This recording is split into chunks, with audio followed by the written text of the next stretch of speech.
Hi, I'm Dave from boinaband.com, and welcome to Day 6 of my 7-day song tutorial on trance music. Yesterday, in Day 5, I taught you how to make the track sound more professional with effects, strings, and choir. Today, I'll explain about the structure of a trance song and how to arrange your track from all the pieces you've got. Okay, let's begin.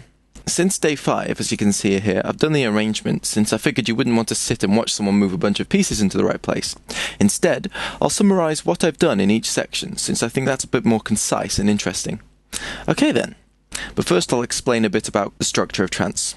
In conventional club trance music, the structure follows this formula: intro, break, build up, first chorus, verse, second break, second build up, second chorus, which has the climax of the song, and the outro.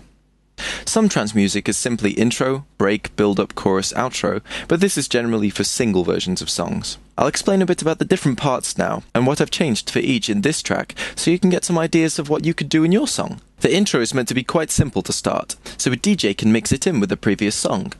Generally, it's just the kick drum and the bass, bringing in extra percussion and melodic elements later to build up to the break. For example, I've got my acid lead coming in halfway through that intro. To keep things from being too minimalist though, I've put in the laser effect and that whooshy noise that we made, so if it's not being heard in a club, it's still got some elements to focus your attention on. The verse, intro and outro are often the same or very similar. The first break is the first hands in the air moment of the song, the drums completely cut out, and the euphoric gated pad kicks in. I've brought in the plucked lead partway through this as well to reference the motif of the song, which starts modulating in during the build-up. This is when everything starts to swell to a peak ready for the chorus. This is the time for those volume-increasing snare rolls that we made early on, filter-modulated leads, and I've brought in the bassy pad as well here, just to really build up the tension. The hi-hats are in here as well, just to tease the listener about the imminent percussive drop. And I've added 4 crashes in as well, as a kind of trance staple, just before things kick off. Just like that. Then it's the first chorus. This is when, as you heard, the drums kick in, the bass kicks back in, and the lead synth is fully opened up in the filter, and in general things go mental.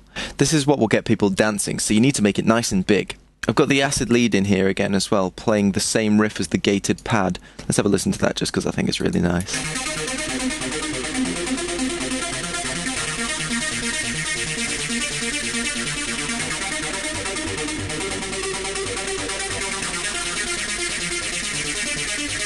And that gives the chorus a big filled out sound. Then it's a drop back into the verse.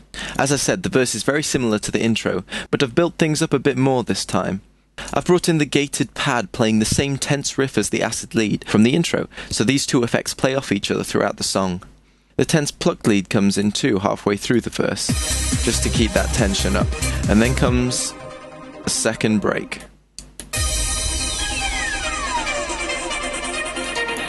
As you could hear there, I've got the plucked lead playing the same riff as the main motif, just to show that things are really about to kick off. Once again, the drums cut out, and this time I've brought the quieter hats back in partway through, just to make the listener think it's going to build up at a faster pace, which is a subconscious thing which instinctively makes them feel things are going to get bigger faster. The second build-up comes at this point, and I cut out those hats again, ready for the main riff. Again, modulating up. This is much the same as the first build, but I've got these kick drums here, doing that generic dun dun dun dun dun dun dun dun dun dun dun dun kind of trance speed build-up thing as well, just to add that little bit of extra intensity. Then the second chorus hits. This is the climax of the whole song. The first part's just the same as the first chorus, but in the second part I've brought in that peak lead that we made, the really pretty one. I've got the choir in there, the bassy pad, and the high strings as well, just to really make sure that's the climax. It's basically just a kitchen sink at this point. Then it's the crash out to the outro, which is pretty much the same as the intro, just in reverse. All the elements are stripped down until they're as simple as it was in the intro, and then it just crashes out so the DJ can mix into the next song. The sections can be all different lengths, usually between 16 and 64 bars, but remember, if you're going to have a long song, you'll need plenty of variation to keep things interesting. Remember, the more predictable your song is, the easier it is for a DJ to work with, but simultaneously the less interesting it is, so it's your call whether you want a track that's catchy and DJ friendly, or obscure and awkward. So there we have it, our song's arranged, and we're ready to mix and master it. So join me there in day 7, when I'll mix and master the song and play you the final 7-day song, to which you can post your video responses with your songs. See you tomorrow, guys! If you found this tutorial useful, help me out by rating this video, or posting a comment so other people can find it. And don't forget to check out my website, boyinaband.com.